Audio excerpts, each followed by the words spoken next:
Moda tuis auribus, ecclesia.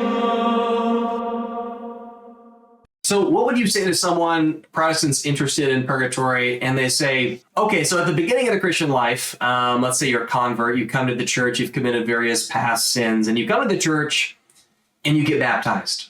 And all of your eternal and temporal guilt is completely washed away, and nothing would, restrain you from going into heaven, right? Nothing would hold you back. There's not a single spot of sin on you. Such that if you were to die immediately subsequent to Yes. baptism, you would go straight into heaven.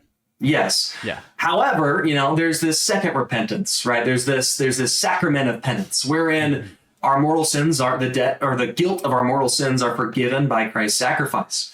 Why is it that there are these mortal sins that are forgiven that we still have to suffer for, that we still have this temporal punishment? Or would you say that? How would you respond to someone who's like, yeah, well, first baptism, Christ's merits are applied to you. You don't need to go to purgatory, but, second repentance after baptism, Christ's merits are applied to you and you're forgiven. But you still have to, if you haven't remitted those things, you have to go to Good question. Yeah. So again, I would first point out this is not due to a belief that Jesus' death on the cross is insufficient in power to remit even the debt of temporary punishment due for that mortal sin that's been forgiven in the sacrament. We profess that there is a debt of temporal punishment still remaining subsequent to having the guilt of mortal sin remitted in the sacrament, only because this is the order of providence that God has willed in the way in which he's going to apply the merits of Jesus' death on the cross. Okay, so once we get that out the way, then the question arises, okay, well, what's the theological rationale behind the debt of temporal punishment still remaining, even though the guilt of mortal sin has been remitted? And St. Thomas Aquinas gives us some help here. And I appeal to Aquinas in my book whenever I'm dealing with these sorts of theological issues.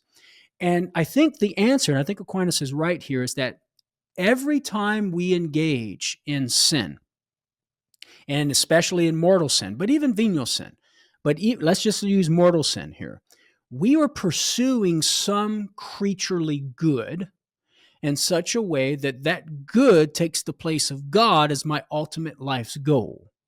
And thereby the order to God is broken. All right. So that's what we call a mortal sin.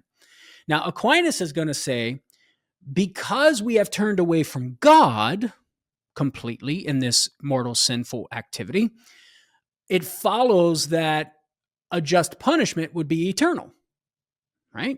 So the debt of eternal punishment is on account of me turning away from God as my ultimate life's end. However, still in that mortal sin, I also pursued a creaturely good, a finite good, a temporal good. And so it's fitting and just that I would also incur a debt of temporary punishment, a finite duration of punishment or displeasure on account of me pursuing some finite temporal good in an unhealthy way. So I turned away from God, debt of eternal punishment, because he's the infinite good that I've rejected. Debt of temporal punishment on account of pursuing some temporal good in a disordered way. And so that's sort of the theological rationale that Aquinas provides, which makes sense to me, and I think that's right, such that when we have the debt of eternal punishment remitted by the application of the merits of Jesus' death on the cross, ordinarily in the sacrament of reconciliation, the debt of temporal punishment would still remain. And that is a debt that we, as finite agents, can contribute to discharging by undergoing displeasures in our life, whether accepting those that are involuntarily part of my life as a fallen human being, or voluntarily imposing that displeasure upon myself to discharge that debt, not of eternal punishment, only Christ can do that, but that debt of temporal punishment, which I can contribute to.